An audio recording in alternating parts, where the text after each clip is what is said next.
Hello, good afternoon. Today we're talking about pharmacology and beta adrenergic and beta blocker receptor. This is an important topic, and my first question is: the nurse is assessing a patient with recent history of angina, hypertension, and myocardial infarction, and long history of COPD, chronic obstructive pulmonary disease. That's okay. After 3 hours of receiving a dose of propranolol in the route, which assessment is most concerning to yours? First option is report nausea. A client 2 is report headache. 3. Heart rate is dropped 90 to 70 per minute. Or 4. Shortness of breath, slight wheezes, auscultation during inspiration. Well, I would like to answer this question at the end of the class. Well, where is beta adrenergic? Where do you find beta adrenergic in our body? Well, beta adrenergic you are beta 1, beta 2, and beta 3. That's okay. What is beta 1? Beta 1 is more commonly in heart. Beta 1 heart. Beta 2 is commonly found in lung.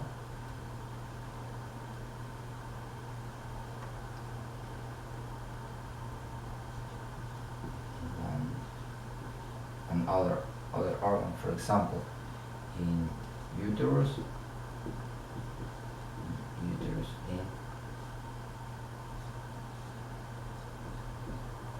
gastrointestinal tract, and beta 3 you can find in fat cells.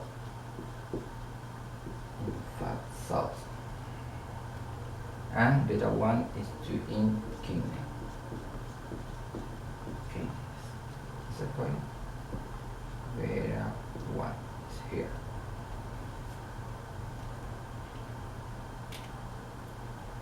This is important. Beta 1 is in heart, is commonly in heart and kidneys. Beta 2 in lungs, uterus, gastrointestinal tract, and beta 3 in fat cells. What happens when you use beta adrenergic drugs? What? Beta adrenergic drugs, like for example albuterol is salbutamol. That one is salmeterol.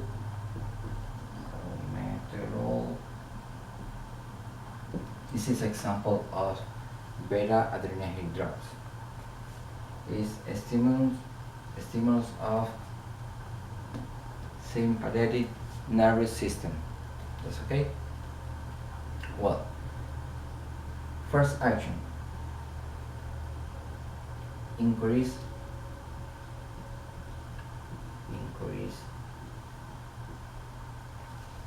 the heart rate. Increase the heart rate. That's okay. This is positive chronotropic. That's okay. Chrono is the time. Chronotropic increase the heart rate. 2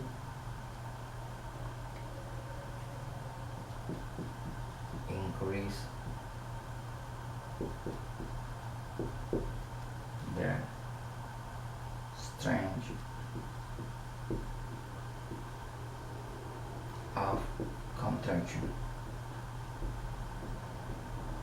This is called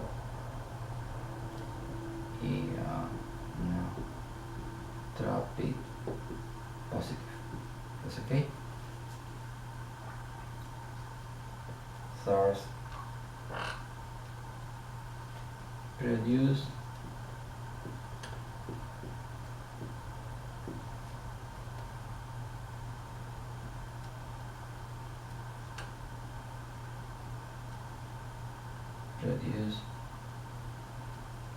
muscle relaxation,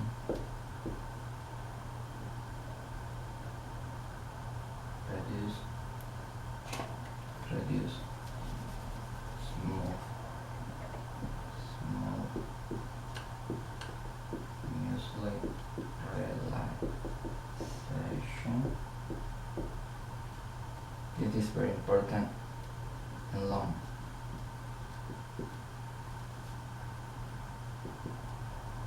That's okay.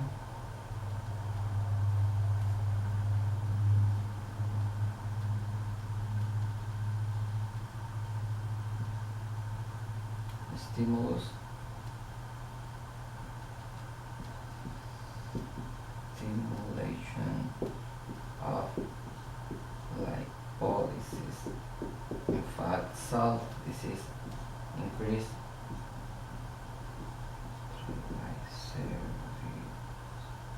maybe increase triglycerides. Stimulation of lipolysis. This is the action.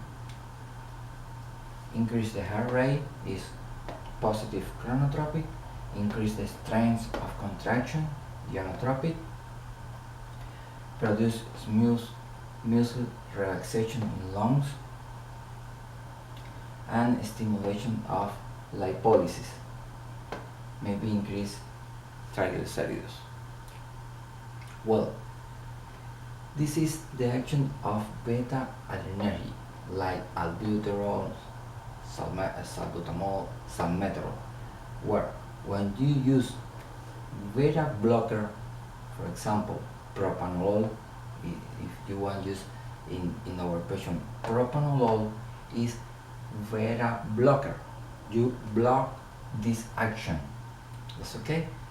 You block this action. If you block this action, you decrease the heart rate. Decrease is negative chronotropic. You decrease the strength of contraction is ionotropic. It is a good option in our patient.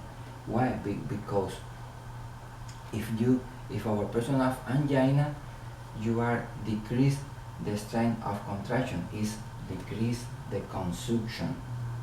Decrease consumption of oxygen. It's good. Our patient is feel better. What is the other action? Decrease the blood pressure.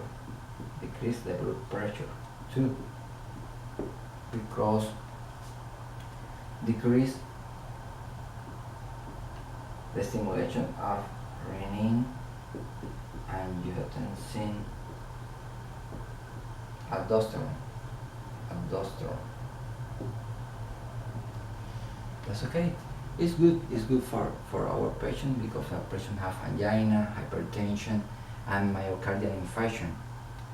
When you use beta blocker in patient with myocardial infarction, decrease the mortality, decrease the morbidity in this patient, because decrease the consumption of and decrease the blood, this decrease the blood pressure. That's okay. When you use blood, you decrease the blood pressure.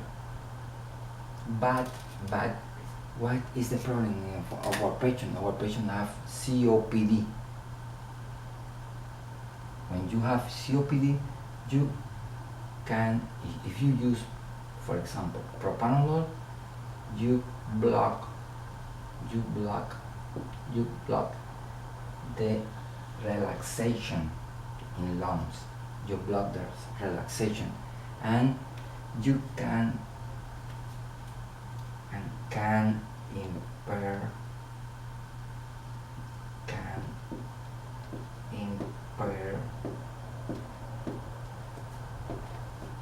the relaxation.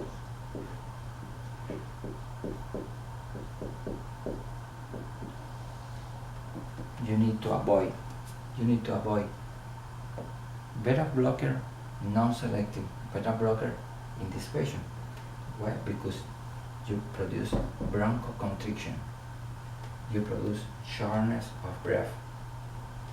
That's okay. And you can use propanolol in our patient. Our patient have COPD. That's okay. And you are block this muscle relaxation in those. You need to use other type of beta blocker. Beta blocker are two beta blocker are two types: non-selective and selective. Selective is only beta 1, and non-selective is block beta 1 and beta 2. Block this and block this. And selective block only beta 1. That's okay. Example of non-selective is propanolol. Example of selective metoprolol. Metoprolol is low pressure or bisoprolol. That's okay. And in this patient, you can use non-selective beta blocker because you block in this place and you block heart and you block the lungs and you produce muscle relaxation in lung. You block this action, and you need to use only selective. The action is only in the heart. That's okay. In the heart and of course in the kidneys, but you can block the action of beta 2. That's okay. This is my presentation about beta adrenergic and beta blocker receptor. The answer correct is 4. Remember, the shortness of breath, because in this patient you are using non-selective propanolol and you produce bronchoconstriction, and you can avoid this non-selective beta blocker in patients with COPD, with asthma. That's okay. Okay, I hope you enjoy with this video. Thank you so much.